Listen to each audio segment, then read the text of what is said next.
Obrigado, Marca, de novo, sempre rebelde e bonita, seu batom vermelho. Agora a gente passa a palavra para Fabiana, também jovem rebelde, que largou a mesa. Bem, família. A Fabiana vai fechar, que é a lacração. Então a gente vai para Luiz Antônio.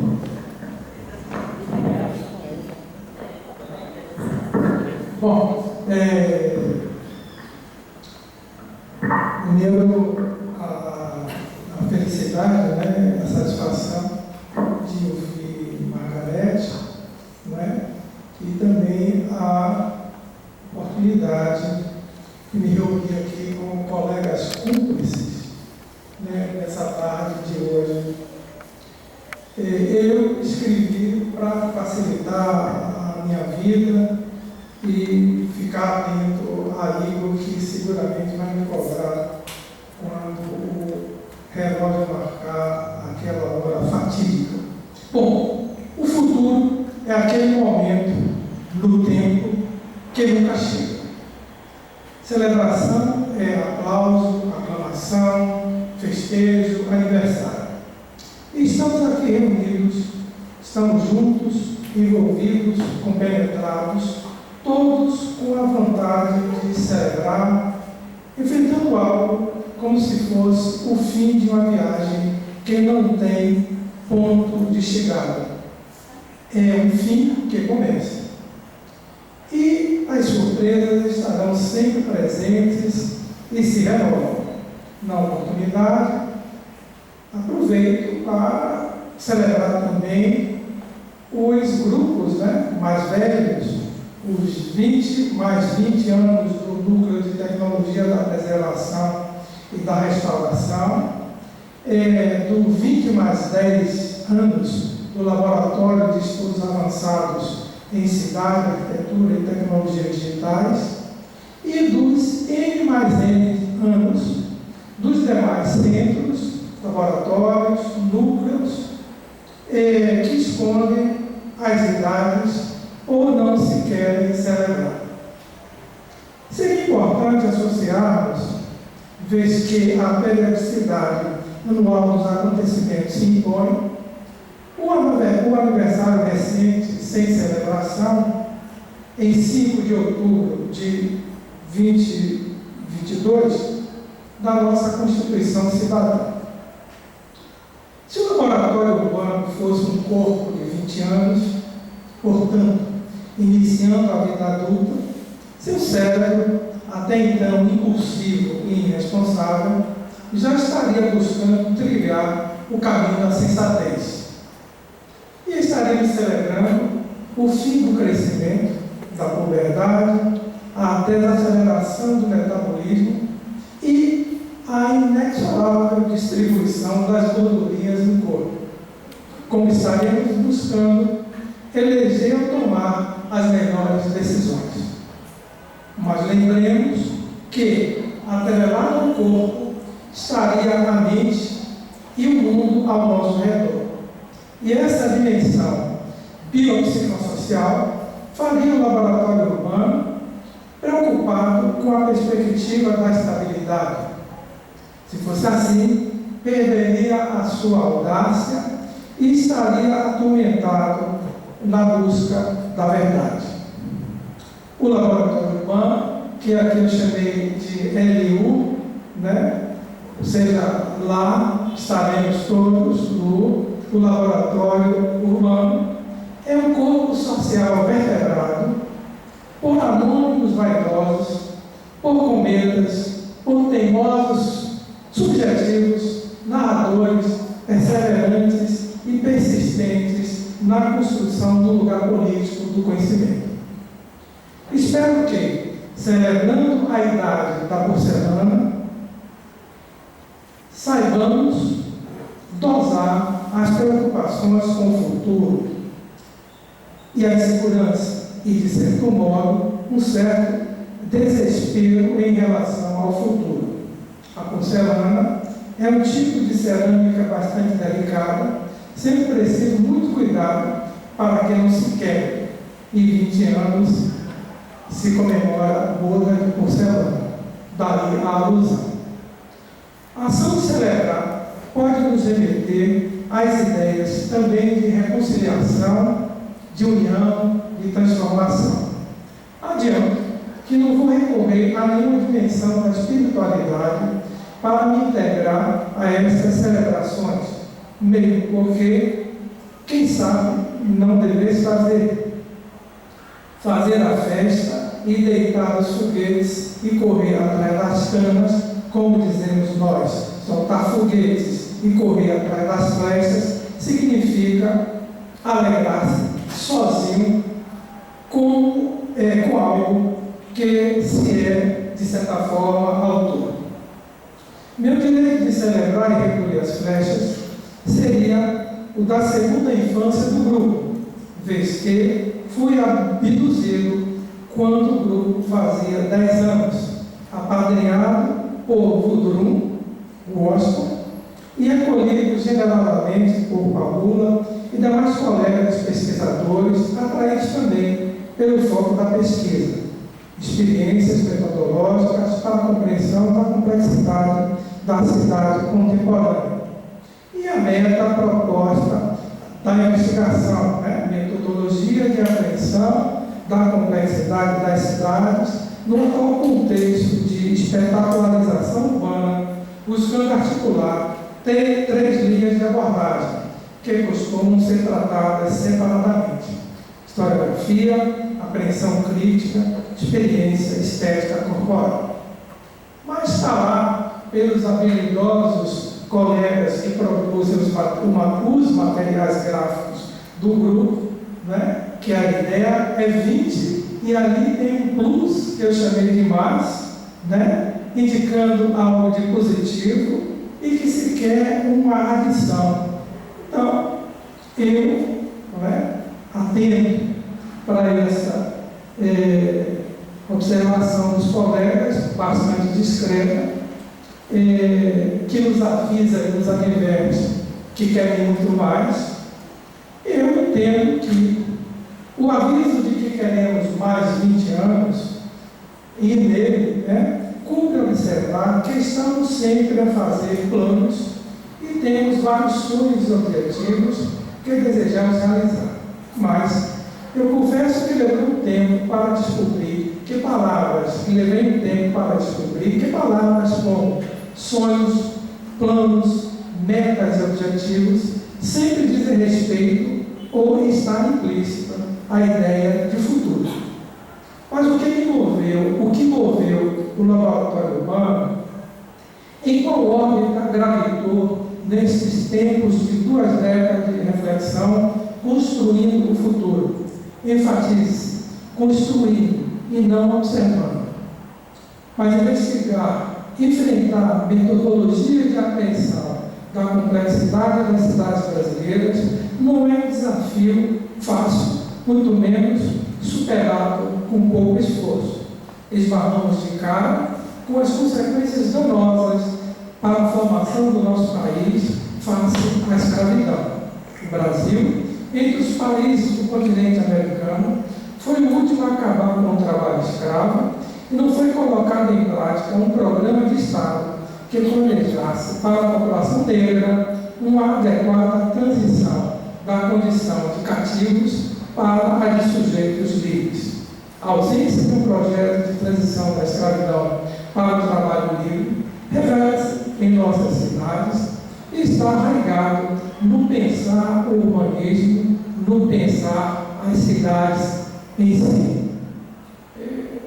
Eu jurei para a minha mulher que eu ia falar o que eu gostaria de falar, Até somos 2 em 1, Parece aqueles tocadores de música japoneses, que fazia tudo. Então somos arquitetos de urbanismo, que me parece um absurdo escandaloso.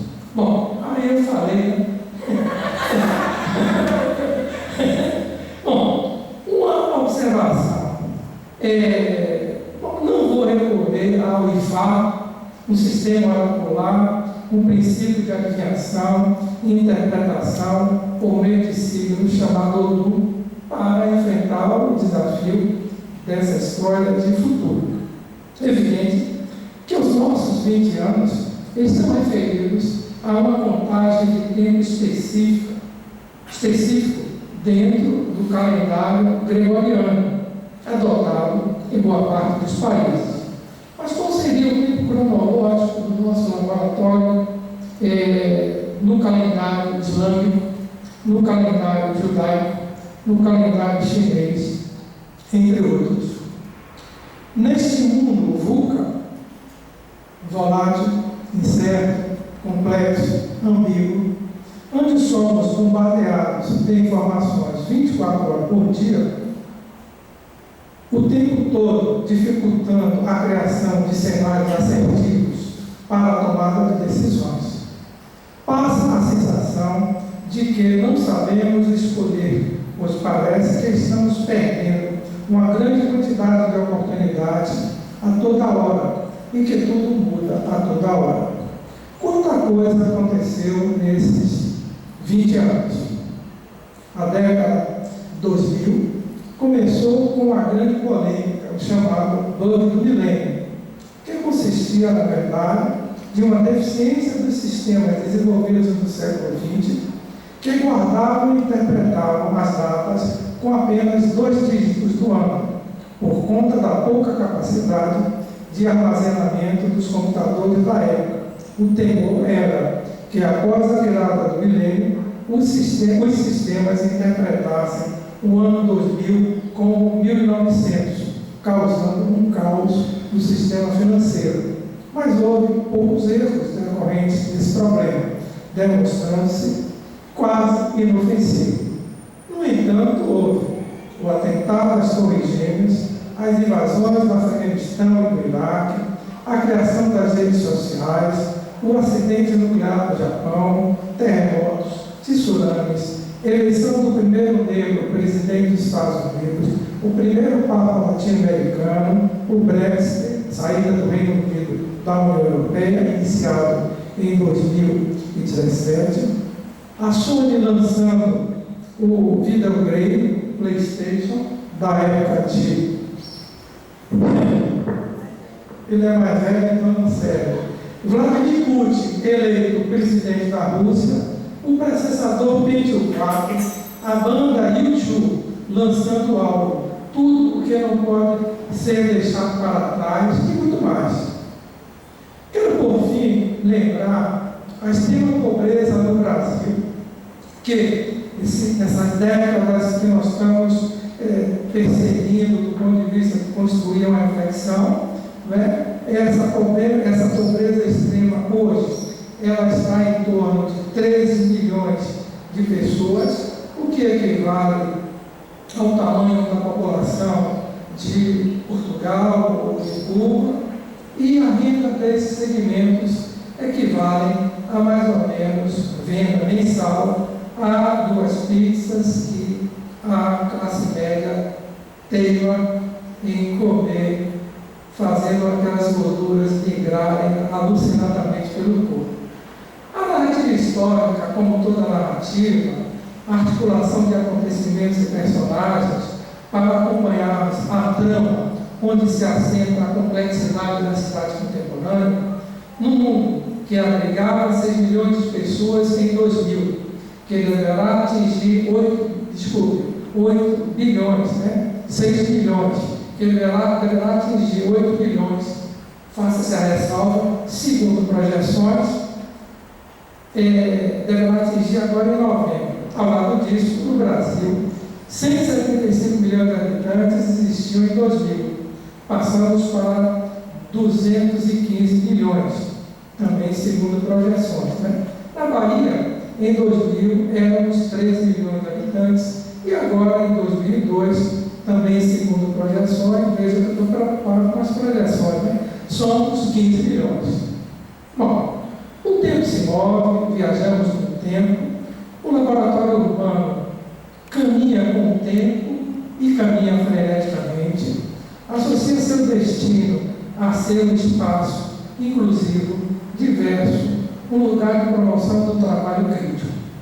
Gostaria que todos nós continuássemos a adubar a persistência na esperança, cultivando e fazendo florescer pensamentos corajosos, esclarecedores que ajudem a guiar as escolhas individuais e coletivas como microcosmos de uma cidade libertária, de uma sociedade libertária. Então, é um grande abraço que eu dou em todos os que estão aqui e no campo da espiritualidade que não estão. Né? Um grande abraço e obrigado.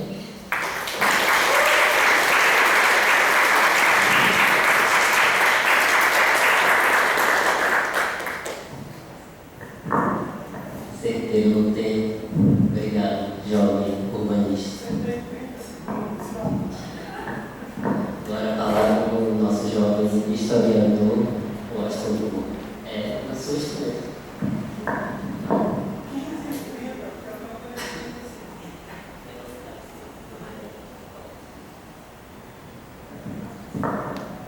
Não, 20 minutos, tá bom. Boa tarde, doutor. Quando eu estava conversando com Paola sobre a banca, a mesa, e aí a gente falou, poxa, mas então para pensar no encontro daqui a 20 anos, e eu falei assim, eu não posso dizer quem é que não vai estar. Agora, com certeza, o pastor Paulinho vai estar nessa mesa. Eu não tenho dúvida nenhuma que ele vai estar lá nessa mesa. Né? Eu preparei uma coisinha aqui, rapidinho.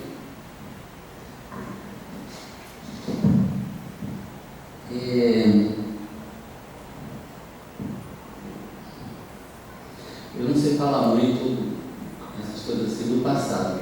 Porque depois de historiador é uma coisa meio absurda, mas sobre o ponto. Estava até vendo aqui um negócio na planilha que você escreveu, mas a gente só fala no presente. Né? Isso é uma coisa que está colocada. E uns 5 anos atrás, eu acho, eu tenho um estilo de escrita historiográfica que não é muito comum, que a gente chama de ego-história. E eu resolvi fazer um exercício de ego-história. Aí, recentemente, até publiquei com uma revista de Minas um texto pequeno, uma dessas experiências de ego-história, com um colega meu. Nós éramos estudantes aqui da UFBA e tínhamos um grupo, né, de performance, essas coisas assim. Aí juntamos as fotos e fizemos um texto. Mas 5 anos atrás, eu resolvi fazer esse exercício a partir de uma revista que eu achei em casa, depois de muito tempo. É uma revista daqui da UFBA, que se chama Metanoia, e ela foi lançada em 77, 78, e não se encontra em lugar nenhum, não tem na internet, mas eu tinha em casa, e eu conheci as pessoas que fizeram. Elas eram de São Lázaro, psicologia, sociologia e daqui de arquitetura. Daqui da arquitetura era um cara chamado Al Andrade, que é arquiteto, artista plástico e tal. E eu comecei a pesquisar essa revista, e que o desdobramento dela terminou na minha pesquisa atual, questão de genealogia da teoria contemporânea. Até na minha participação no desbunde, na pesquisa no desbunde, eu levei uma parte dela, né? A despeito de minha adoração pelas canções dos anos 70, por gostar de música, por tocar, a minha participação tem se voltado mais para pensar a crítica, né, a teórica que foi empreendida no período dos anos 70 em relação à canção popular. Né? Então a gente entrevistou Silviano Santiago, entrevistamos o Favorito, agora para a Heloísa, né? Eu quero entrevistar o Schwarz, o Paulo não quer, mas eu acho que eu insisti o tempo todo.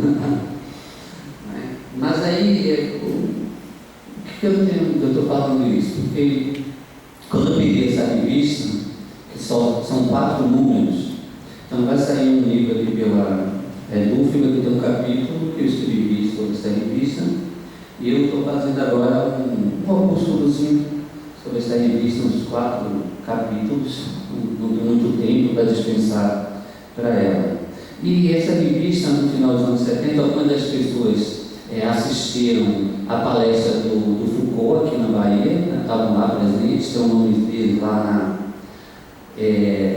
na lista de presença, que tem São Lázaro, né? Eles assinaram tudo lá. E quando você pega a revista para ler, esses 4 números, você nota que ele tem um vocabulário estranho para aquilo que era discutido na UFBA. Tá? Então, eu não vou chamar de léxico, mas vou chamar de vocabulário. Mas léxico também está ótimo. Então, eles tinham um léxico diferente, você nota para aquilo que estava sendo discutido. Eu tinha uma amiga que hoje é minha orientanda no doutorado, que é cineasta, tem filme, professor e tal, e a gente marcou num lugar legal e tal, e eu gravei a fala deles, né, de 4 deles. Eles são mais velhos, um pouco mais velhos que eu, estão muito mais próximos de 70 anos e alguns já ultrapassaram 70 anos, né? E o que um deles me falou, Haroldo, que fez filosofia, né? Ele dizia assim: olha, a gente produzia, né, essas coisas, né, parecia, tinha uma coisa de ser um novo vocabulário, né, discutir, mas né, não era bem dentro da UFBA, porque na UFBA não se falavam essas coisas, era um outro vocabulário, tá? Outro vocabulário. Então, como eu assumo uma pesquisa como uma pesquisa genealógica, eu vou trabalhar sempre com essa ideia de vocabulário. E uma conversa que a gente teve, Paulo, você lembra com o João, né? O nosso amigo ex-reitor, ele também fez lógico, olha, eles não eram exatamente da UFBA. Essa discussão não era uma discussão da UFBA, era alguma coisa, eles eram alunos da UFBA, mas a discussão não era uma discussão da UFBA. Era como se eles tentassem, eles fizeram uma fissura, né, no vocabulário usual da discussão. E o Haroldo, ele fala uma coisa interessante, ele fala assim: existia naquela época uma franja, que era alguma coisa na UFBA, alguma coisa numa sorveteria em Campo Grande, que eles se reuniam, e alguma coisa do jornalismo cultural, também não tem mais, jornalismo cultural. Então eles escreviam para, não sei se a tarde, Diário de Notícias, uma coisa dessas assim. Então tinha esse espaço estranho. O vocabulário da UFBA era, se você pensa em São Lázaro, luta de classes, revolução, ditadura do proletariado, complexo de Édipo, IG, essas coisas. E quando você pega... mas não ria não, porque esses caras eram barra pesada. Era isso que você só conseguia conversar com alguém se você articulasse bem essa... né? Eu ainda não estava na UFBA, eu entrei em 80.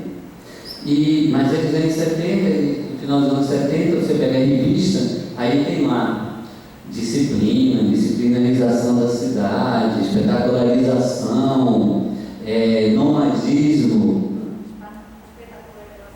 Tem? Não, espetacularização, isso está escrito lá. Uma outra ideia. Infelizmente, Igor, quando a gente tem documentos e arquivos, eles falam: tem lá. Espetacularização. Inclusive, eu visitei a casa de João Andrade, arquiteto aqui, ele me mostrou o primeiro, a Sociedade dos Espetáculos, do espetáculo, que chegou em Salvador, o livro do Debord, né? Sociedade do Espetáculo, chegou aqui. Mas é uma edição portuguesa, porque nós sabemos, né, que só muito tempo depois que foi traduzido. Então ele me mostrou, ainda tem um livro e tal, mas também tem nomadismo, Deleuze, Roland Barthes, antiético, né? É um conjunto, eu acho, uma riqueza que 5, 6, 7 pessoas aqui dentro da UFBA tenham feito aquilo, né? Eu acho muito interessante porque a questão é o que eu não vou falar nós, porque eu vou citar meu advogado, o que vocês vão fazer com isso? Né? Interessante, a pergunta é essa, para o futuro. Porque aquilo que era novo naquele período, de 77, ninguém comentava os textos de falar que o saber tem sabor, né? Derrida não tem muito não, mas a questão do antiético foi colocada por uma menina que fazia psicologia, né? Essa tensão que existe entre os vocabulários que estão assentados institucionalmente, né? E quando passa a se usar um conjunto diverso, né? E que rompe aquilo que está estabelecido e que produz descrições da realidade que são em outros níveis, né? Não estou dizendo nem que seja melhor ou pior, mas são níveis completamente diversos, né? Eu sempre gosto de contar essa anedota, que um deles hoje é psicanalista lacaniano, famoso, que é o Marcos do Rio. E ele me fala que quando ia para as assembleias e falava assim, olha, mas eu gostaria de expressar uma questão do feminismo e tal, e aí alguém falava assim, não, companheiro, peraí, depois da Revolução a gente trata desse tema, por agora não, vamos esperar um pouco. E essa é um choque entre dois vocabulários que, na verdade, não se limitam ao vocabulário. São descrições de realidades, né? Que, por vezes, não estão exatamente justapostas, mas elas estão em combate, né? Dito isso, eu participei da seleção lá do programa, agora do pós-doc, tinha um menino lá. E eu achei também muito interessante, porque eles falam outro vocabulário, completamente diferente. Então, interseccionalidade, né, todos falaram isso, necropolítica, racismo estrutural, lugar de fala, né, um conjunto, assim, uma coisa muito bonita. Tinha pessoas também da Espanha, Portugal, tal, mas todo mundo com esse tipo de fala, que eu acho interessante. Eu achei muito bonito, eu elogiei todos, mas eu fiquei com um problema, porque o que me incomodou foi a certeza com que eles falavam. Eu dizia assim, poxa, vocês têm tanta certeza desses conceitos que vocês estão utilizando, então eu precisava fazer a pesquisa, claro, né? Mas super políticos, né? Achei. E eu fiquei com esse negócio, né? Preocupado, porque qual é o nível de adesão que a gente tem a um conjunto de vocabulários, né? O que fazer com esses nomes que se tornam conceitos, né? que se transformam num léxico, ou como eu gosto de chamar, num vocabulário que às vezes é meio fechado, né? Às vezes eu acho que a gente tem uma adesão, como eu diria, muito forte, né? E que você desliza da certeza para a fé, que eu acho que é uma coisa completamente diferente, né? Eu que criei muitos conceitos, eu prefiro não crer neles, eu olho com uma certa desconfiança, senão não poderia fazer a pesquisa, né? Então, desde a metanoia que eu digo, olha, se mudou ali, nós estamos nesse momento mudando também esses conceitos, né? E que ótimos que eles existam, mas eu acho que a relação que devemos manter com esses vocabulários, né, deve ser colocada em suspensão, né? Porque decolonial, essas coisas todas, acho tudo bonitão isso, tá? Mas para ser fissurado por daqui a 20 anos, menos do que isso, né? Por uma outra leva de conceitos, né?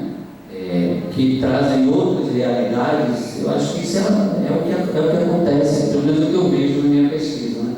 Com isso. Uma outra coisa também que me chamou a atenção foi que desde 2017, com o golpe, que eu ficava preocupado porque os conceitos que estavam sendo evocados para 2017 eu já tinha escutado para explicar o de 64. Não é? Então, imperialismo americano, militares, os tanques, tropas, invasão de articulação. E isso também me causava, como fala Fernando, acho que me causava espécie, né? Como se tivéssemos alguma coisa que não muda, a gente está usando sempre. Então, de novo, eu tinha muita certeza quando eu falei, golpe, isso mesmo e tal. E até quando a extrema-direita assumiu, todas as pessoas esperaram o golpe, assim, um mês depois de 6 meses. E eu que eu acompanho, né, fico vendo essas coisas no YouTube, para a minha pesquisa. Aí 1 ano não saiu golpe, 2 anos, 3, acho que eles agora terceirizaram o próximo governo, se houver, espero que não. Então, de novo, eu lembrei uma coisa de Deleuze. Deleuze fala uma coisa super antipática, eu não sei como é que os psicanalistas ainda falam de Deleuze e Foucault. Ele diz assim, os psicanalistas são os novos padres. E pior que isso, eles olham o mundo por um retrovisor. Não sei o que estou dizendo não, certo? A Deleuze está falando. E eu tenho uma amiga que, depois de 3 sessões, pensa, não, eu não volto mais aqui, porque eu não quero falar do meu avô, da minha avó, do meu pai, da minha mãe, eu quero falar de mim.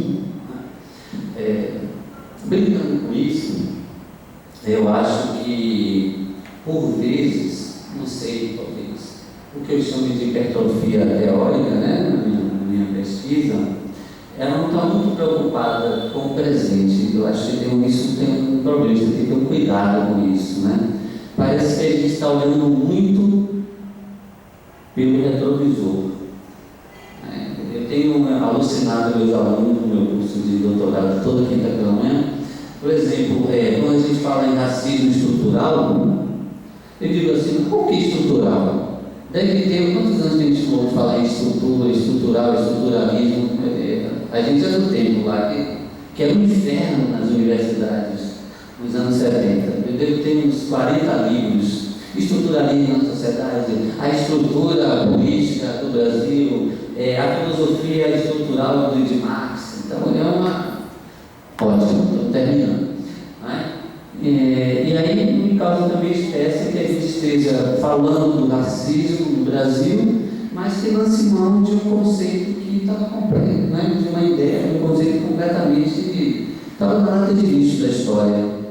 Então, eu acho que a gente tem essa infelicidade de, às vezes, ficar olhando muito pelo retrovisor. Eu vou fazer um diagnóstico. Eu acho que essa hipertrofia teórica, hoje nas universidades, mas também hoje na mídia, no jornalismo, mas pode ser também no Big Brother ou na novela das 8 da Globo, que fala sempre, você imagina, né? William Bonner falando de racismo estrutural. Porque ela é negacionista. Essa teoria contemporânea hoje ela é negacionista. E ela nega o quê? Ela nega o real. Para finalizar a nossa conversa, eu acho que ela até se atém a alguns níveis de realidade, mas ela acha que pode prescindir do real. Ela pode por si só explicar a coisa, né? Tanto que a gente tem hoje uma militância da letra, né? Não pode chamar disso, porque tem que chamar de uma outra coisa. Agora, nas ruas, continua a mesma coisa, no outro nível. Por isso, tem uns caras que andavam meio loucos no deserto e são chamados de filocalistas. Eles diziam assim, eles acreditavam que existiam vários níveis de realidade, né? Não tem problema nenhum, mas eles não abriam mão da aceitação e da celebração do real.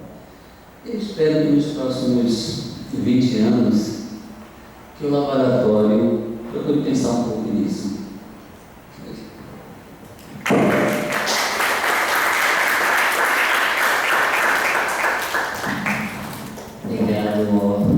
Mostra aquela criança que chega e já várias vezes assim, derruba as peças do jogo. E agora a Fabiana vai fazer uma performance. Você tá sabendo? achei que nem aquelas palavras que vêm junto com o pacote, né? Então, fala Fabiana, parece que vem junto com o pacote dançar.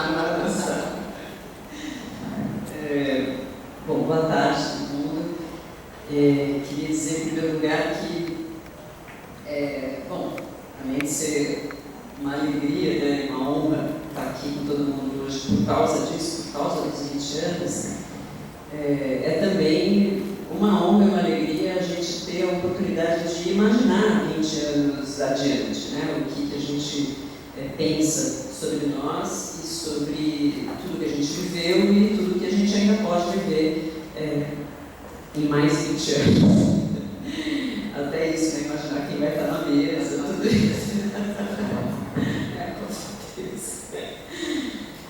Em primeiro lugar, bom, claro que todo mundo aqui já sabe, mas já que estamos gravando, é importante a gente ter isso registrado, assim, deixar claro que, como eu não sou nem de urbanismo, nem de arquitetura, nem de história, provavelmente muita coisa que eu falo, que é de outra área, soe como isso que eu acho que eu acabo de falar, né? Um conjunto de vocabulário que faz muito sentido para a gente que é de dança e que tem outras referências teóricas muito diferentes dessas e tal, e que para essas mesmas palavras façam outro sentido nesse lugar que a gente está falando aqui. Mas eu, mesmo assim, resolvi arriscar, porque eu fiquei pensando, na verdade, o que era essa ideia, né, de a gente pensar 20 anos vividos e vislumbrar o que seriam os próximos 20 anos vividos. E aí eu fiquei pensando que isso, na verdade, é um grande desafio para a gente pensar sobre o nosso entendimento de continuidade. Porque, na verdade, a gente está pensando nisso, como que alguma coisa que está aqui, daqui 20 anos, não é como ela estará lá, mas como ela vai continuar o que ela é até chegar lá. E aí eu fiquei pensando que, assim, claro, tudo que eu acabo falando tem a ver com isso que a gente, em outros lugares, né, não sei se é perspectivismo, não sei se é o nome, mas sobre uma perspectiva específica, é a perspectiva do corpo.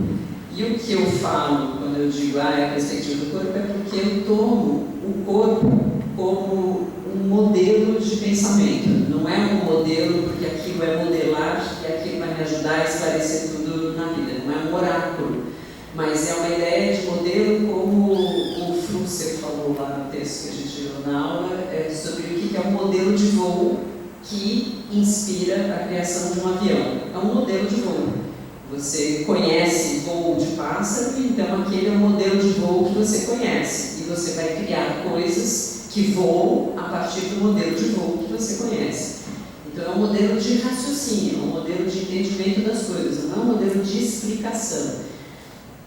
E aí, usando esse modelo de corpo como modelo de raciocínio, o que eu fiquei pensando muito é que a gente falou muito, inclusive a própria Margarete, eu percebi que na fala dela, ela não só falou, mas ela já fala com certo incômodo sobre não ser suficiente mais uma dessas palavras, falando em léxico, né?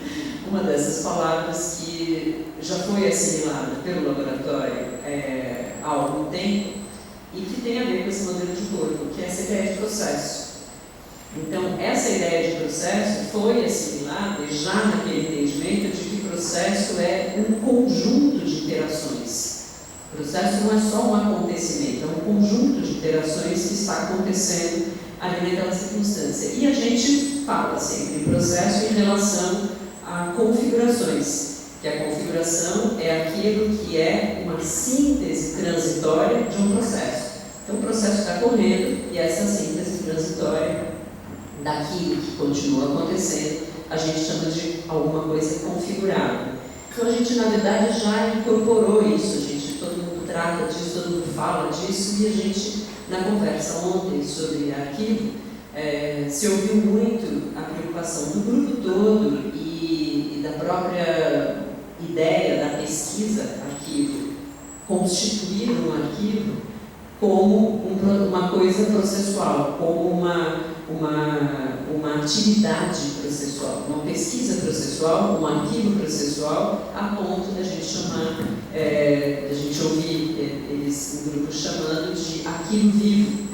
A ideia de um arquivo vivo, porque conteria, nessa maneira de constituir um arquivo, um modelo, né, de fazer um modelo de agir, que é esse modelo processual. Aí, o que eu queria, na verdade, colocar em discussão é que, assim, se a gente vai pensar, vai imaginar esses 20 mais 20 nessa perspectiva de corpo que eu estou falando, seria necessário a gente lembrar que o tempo vivido, ele não é a soma das unidades do tempo medido. Então, na verdade, não são 20 anos, 20 unidades de ano que a gente está falando. A gente está falando, na verdade, a gente fala que são 20 unidades de ano, mas aquilo que aconteceu em 20 anos não foi a soma dessas 20 unidades. O que aconteceu foi aquilo que Margaret, todo mundo quando fala de nebulosa e tudo mais, usa muito essa expressão, a condensação de coisas. Ou seja, o que é o processo de que a gente está falando toda hora? É o processo de densificação daquelas relações todas. Tem um conjunto de conexões, relações, interações acontecendo, e aquilo, ao longo do tempo, vai ficando cada vez mais denso. Não vai somando coisas, não vai aumentando, não vai crescendo, ele vai ficando mais denso, um conjunto de relações. E é por isso que vai ficando cada vez mais complexo e vai abrindo frestas e abrindo fios que podem ser seguidos para vários lugares. Né? Nessa perspectiva de corpo, que eu estou falando aqui, onde não se distinguem assim, unidades ou elementos constitutivos, e nem seu movimento de vida pode ser decupado, né, separado como seria como um fio, em fases de uma sequência serial. No corpo, tudo é processo contínuo de acumulação, aí é a palavra que eu sei que vai incomodar muito. Duas. Acumulação evolutiva. Incomoda a acumulação e incomoda o evolutivo. E a gente sabe por quê? Acumulação porque parece que eu estou dizendo exatamente o contrário. Se eu acumulo, eu estou somando e botando uma coisa em cima da outra. Mas a acumulação de que eu estou falando é uma acumulação que a referência, de novo, é de dança, é aquela que foi usada como princípio compositivo para uma coreógrafa na década de 60, que era Trisha Brown, que ela falava de acumulação como um princípio de... tem a ver um pouco, eu acho, com a ideia de repetição do Deleuze, que é essa coisa que, ao se repetir, a repetição já é a diferenciação da primeira coisa que você fez. Então, eu posso fazer o mesmo gesto, mas o primeiro gesto que eu fiz, isso que eu fiz, já reorganizou toda a estrutura sensório-motora e cognitiva do meu corpo. E aí, quando eu faço a segunda, já é um outro corpo fazendo isso.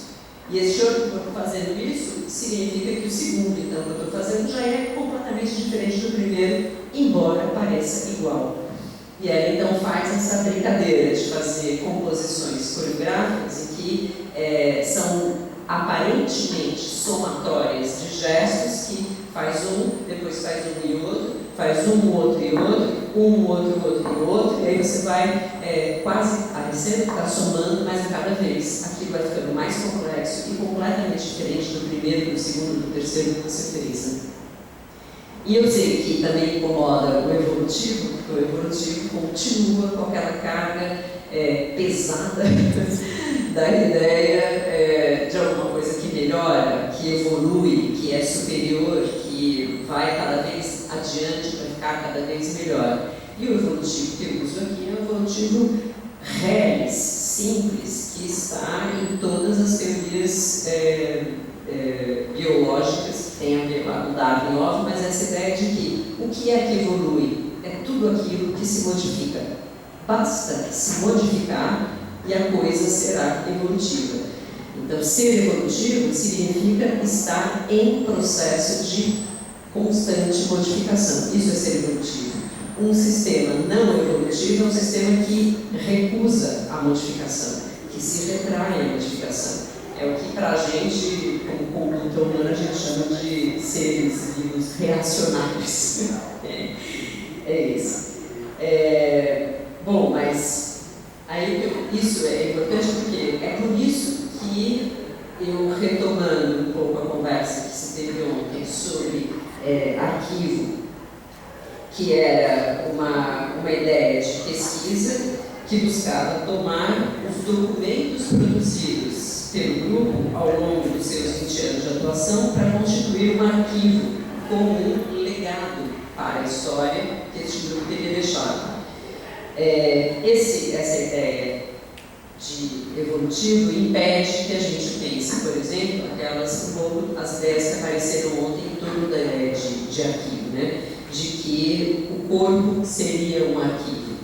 O corpo não pode ser entendido como um arquivo da vida, nem o arquivo poderia ser entendido como um eterno processo. Porque o que a gente está falando é de alguma coisa, se é a ideia, o modelo do corpo é o modelo desse contínuo processo evolutivo de modificação a partir de onde? A partir das interações que ele estabelece, das relações que ele estabelece. Se isso é assim, quando eu vou constituir um arquivo, o que eu estou fazendo é selecionando coisas ou configurando coisas que eu estou suspendendo daquele processo que está acontecendo, eu suspendo, configuro aquilo como um objeto que eu delineio e digo isso é um documento, vai ser considerado documento para ser arquivado. E aí ele entra no arquivo. Então o arquivo é o conjunto dessas coisas que eu coletei. O arquivo não seria nunca um processo contínuo e infinito, porque ele é composto de quantidades de unidades. O arquivo cresce quando cresce a quantidade de documentos que eu coloco no arquivo. Esse é o crescimento do arquivo. Mas o crescimento do corpo não é esse. O crescimento do corpo não tem unidade, o corpo não tem elementos que a gente vai somando e ele vai crescendo. Né? O corpo tem isso que a gente estava falando de densificação daquelas experiências. Então, a experiência de troca, a experiência de interação que ele tem, favorecem a densificação do que aquele corpo é capaz de ser, de sentir, de perceber, de produzir.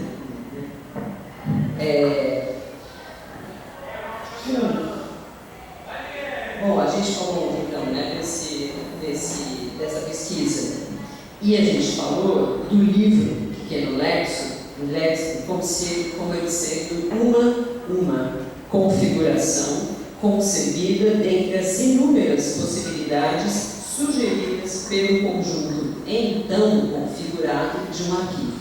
Então, o arquivo de quê? Essas palavras todas foram recolhidas, foram percebidas e detectadas a partir de tudo que o pessoal da pesquisa do arquivo viu nos documentos do arquivo e pensaram uma série de palavras. Depois, um monte de trabalhos foi feito em cima dessas palavras para selecionar algumas e dizer, dentre as inúmeras que poderiam ser, essas foram identificadas como as que deveriam participar do léxico. Outras tantas estão fora, né? Mas é isso o ponto que é o mais interessante, né? Que só de saber ou imaginar tudo que ficou de fora do arquivo e do léxico, seja pelo que foi dito e narrado pelo grupo aqui, ou pelo tom nostálgico e saudoso e até de certa forma culposo pelas lacunas, pelas ausências e pelas mudanças que o grupo constatou e produziu constituindo o arquivo, já bastaria para a gente colocar em dúvida a ideia de que um legado histórico fornece pistas claras sobre o futuro dessa história. Na verdade, aquilo tudo que a gente vê toda hora alguém justificava. Aqui tem 50 palavras, mas tem um monte que ficou de fora. A gente foi fazer pesquisa e teve um montinho de coisas que ficou de fora. Aí tinha uma justificação das entrevistas, né? Não sei quantas pessoas foram entrevistadas, mas tinham mais milhares ainda que ficaram de fora. E a gente até se desculpa, né? Porque desculpem aqueles que ficaram de fora. Tem um entendimento assim. E todos, partindo do pressuposto e todos sabendo que não é possível o completo, o total, o absoluto, mas, no entanto, ainda com este tom até culposo, né, de não ter colocado o completo e o total como se ele existisse. E fiquei pensando também nisso, de que o legado histórico, né, na verdade, ele não fornece as pistas para o futuro daquela vida, porque eu fiquei lembrando exatamente disso que a gente está vivendo aqui o tempo todo, né? Que a gente acha que a gente tinha um legado histórico de conquistas, né? De direitos, conquistas de democracia, conquista de uma série de coisas que a gente vê que rapidamente isso desaparece. Não é um legado histórico nosso, não é uma coisa que ainda que nos permita dizer qual vai ser o futuro dessa história, né? Porque o futuro dessa história já mudou radicalmente tudo aquilo que a gente entendia por democracia, direitos humanos e tudo mais. Bom, e aí eu fiquei pensando nisso, que por mais expandida que tenha sido a noção de arquivo, pensado como dinâmico ou processual, e até se denominando arquivo vivo, não é possível escapar do fato de um arquivo ser sempre um conjunto organizado de coisas, mesmo que abstratas, que foram materializadas naquilo que os historiadores chamam de documentos. Eles são elementos, né? E o crescimento de um arquivo é o aumento do número de documentos, enquanto o corpo não cresce nem aumenta nesse sentido. O corpo vivo, expande a sua vida em espaços e tempos inimagináveis.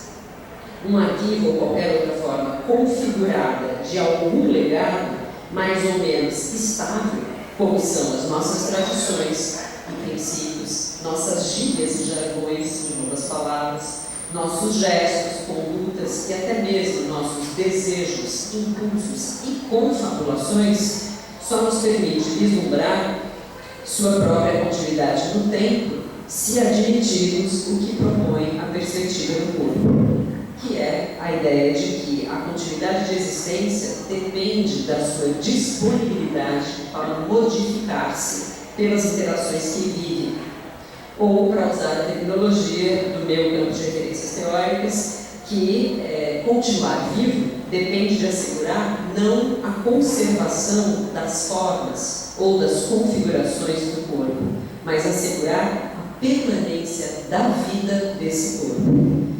Não são os documentos configurados em arquivo das experiências vividas pelo laboratório urbano